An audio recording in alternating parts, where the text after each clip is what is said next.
The Galaxy A37 is not a smartphone I can recommend to the enthusiast smartphone user, but there is a massive market who I can recommend this to, and this review is for them.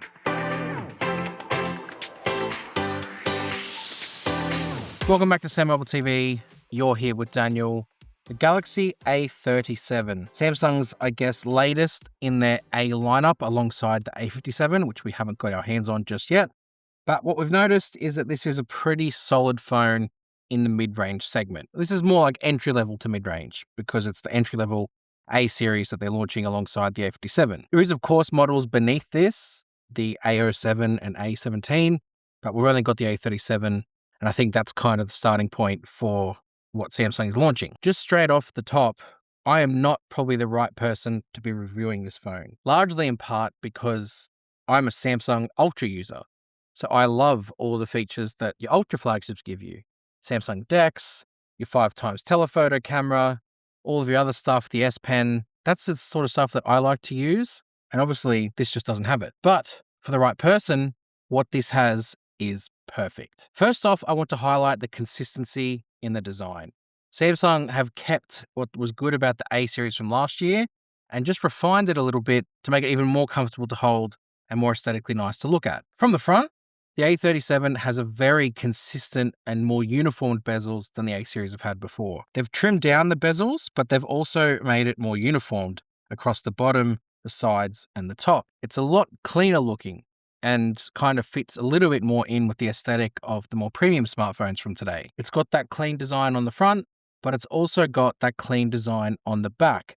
Samsung keeping a bit more uniformity along the range this year, with each device having that camera island, which means this is definitely a Samsung phone. You know that from looking at it, aside from the fact it's got the logo there. It isn't as thin or lightweight as what the Galaxy A57 is, but for a device of this size, it's thin and lightweight enough, especially if you compare it to its heavier flagship counterparts. Something that helps with that is the fact that it's under 200 grams. That helps with its comfort. Something I've actually appreciated is where the power button and the volume buttons are located inside this key island, I think they're calling it, because your thumb naturally sort of rests in this position, which means you can hold on to it easier and also identify where the keys are a lot better. The optical fingerprint scanner is convenient, but not necessarily class-leading.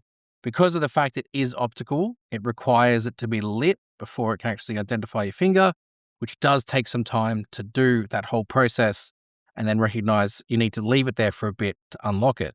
For example,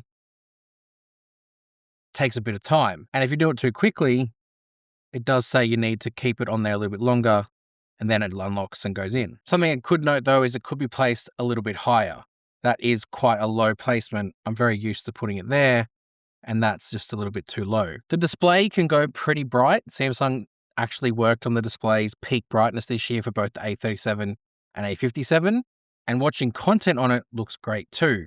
Whether that be long form content where it fills out the display, or whether you've got short form content, it's very, very enjoyable to watch. And the entertainment experience is kind of completed because the speakers are quite loud too. For Galaxy Watches in the US, the feature is now available. You can now quick share to AirDrop from your Samsung to your iPhone. I'd show you how. Galaxy Design Watches in the and US. display The feature are is now device available. fundamental. You can now The quick share target to audience AirDrop that is from your chasing the A Samsung series to your or like iPhone. this I'd show price you bracket how. of With an phone, update to when you're they're not chasing folding displays. They're not chasing big ultra numbers from cameras. They just want a design that looks comfortable and consistent and is reliable. This gives them that. Something else they also chase is a reliable camera set. Now, granted, the camera hardware on the back of the Galaxy A37 absolutely does not hold a candle to the camera hardware on the Galaxy S26 series. There's just no denying that. But it's also something you would expect. You wouldn't expect the A37 to have those massive camera specs, but I think what they give you here is adequate enough for what you pay. The camera experience is actually quite consistent. From a user interface point of view, the camera matches more or less what Samsung's flagship camera is offering. You've got all the modes down the bottom. You've got the More tab, which gives you a lot of camera modes, not just basic ones. There's things like Pro Video, Pro Mode, even down to a macro mode, which takes advantage of the macro camera and does a good job at getting in nice and close. It is only 5 megapixels, but it does a decent enough job for what it's there for. But all the interaction, especially now with One UI 8.5 on board, is the same. Samsung has made everything a lot easier to navigate, a lot easier to control. One-handed use especially has become the focus of One UI since this update, and this delivers on that. It does offer something extra though, and this extra kind of tells you who Samsung are targeting this phone at, and that is Fun Mode. Fun Mode has been around on the A series for a while. What I like about Fun Mode is that it's just silly. Like, it's not meant to be serious. It is literally in the name. Fun. Samsung's partnered with Snapchat to bring this to market, and there's a bunch of different effects and filters that you can download, but are also built in as well. You can snap photos with the filters applied, but you can also record video too. And that way you can keep this filter on as you're recording video. That means you don't need to go into like another app. You can just do it all from Samsung's camera app and Fun Mode. That Fun Mode kind of tells you who Samsung are pitching this at. Well, there's, I guess, two target markets. You've got kids or teenagers who are potentially getting their first phone, either given to them by their parents or something they're purchasing themselves, or a parent who just wants a no-frills phone that they can use to communicate with their family, access the internet, and take photos when they need to. And whenever they need to as well, they can give it to their kids because there's not too much going on. It's very easy to operate and has stuff like Fun Mode, but also gaming that they can take advantage of. There is a third audience, and for me, this is actually the audience that is most likely to buy this phone, and that's the older generation. They don't want a fancy phone that does too much. They kind of just want a phone that is low budget, but also gives them access to read the news, go on the internet, and access social media and take the odd photo here and there. And if they've got grandkids, again, it's a phone they can hand off to their children and not worry. As far as the camera goes, yeah, it can take decent photos. It can snap a good photo of your kids, or it can take a good video outdoors. It's kind of the point of what this is. It's just reliable. Something odd that I did notice, and it's because of the hardware, the ultra-wide camera only being 8 megapixels means that you can't actually record 4K video with the ultra-wide camera.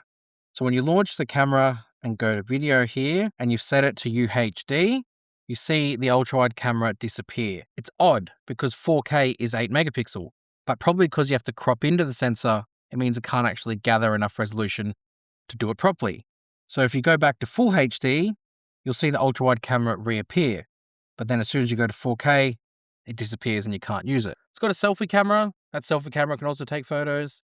But really, the output is not the story to be focusing on with the review. It'll take good enough photos, it'll take good enough videos for the price that you're paying. It's the camera interaction and the feature set you're getting out of things like the More tab that allows you to have flexibility with the camera, not just the output that you get. And I think for that price point, you're getting a whole lot of value. Software-wise, it's also consistent. One UI 8.5 out of the box, which means you get all of the goodies that One UI 8.5 comes with. Things like the customizable quick panel, and things like the new user interface for apps, like the gallery, where you get the interaction area, but also you get the little floating menus and windows that overlay over the top of apps now. Something Samsung is on a mission with, though, is to bring AI-like features to this lower-end device, or this mid-range device. And they're doing that. They're doing that through features inside advanced features, but instead of Galaxy AI, they call them intelligent features. And you can see the list that's there is decent. A lot of them are just repackaged as intelligent features that existed before the whole AI thing started. Things like object eraser and edit suggestions, well, that was just part of the software. There was no need to call them intelligent features, they just existed. But there is some things that Samsung have brought in that actually do make a difference. Things like voice transcription, where it will transcribe and translate voice recordings of phone calls or just any voice recordings from the voice recording app, and then it will transcribe it for you. Great. It's bundled up a few different things that kind of are light versions of what's existed in the flagship. Object Eraser does okay. It will basically just process the stuff offline and work the way Object Eraser used to, and it's all right. It removes things from the background at a decent level. Nothing too flashy, just enough for what maybe you might expect. From a spec and hardware point of view, again, I think you're getting a lot of value here. This has a 5,000 mAh capacity battery, which is the same capacity as Samsung's top-of-the-line S26 Ultra. But you're getting a lower powered screen with lower resolution, and you're getting a chipset that isn't going to be drawing as much power as well. So effectively, you're going to get massive battery life out of this thing, as well as really fast charging. So I wouldn't be worried there from a longevity point of view. You will get 2 days out of this thing easy. And in terms of use case, the fluidity is there enough to be able to do simple things and interact with your phone at a really basic level. I wouldn't be worried about the interactions or the fluidity. It is there. It's just not going to be as fluid as the higher end phones. And again, that's okay. What I am a little bit miffed by, especially now in 2026, is no wireless charging. We just got a new car and the ability to wireless charge inside the car is great, but it's disappointing that for a phone like this, you can't actually put the phone onto a wireless charger and it charges. Nothing happens. I think there is enough of a difference now between the mid-range and the flagship that wireless charging shouldn't just be a flagship exclusive feature anymore.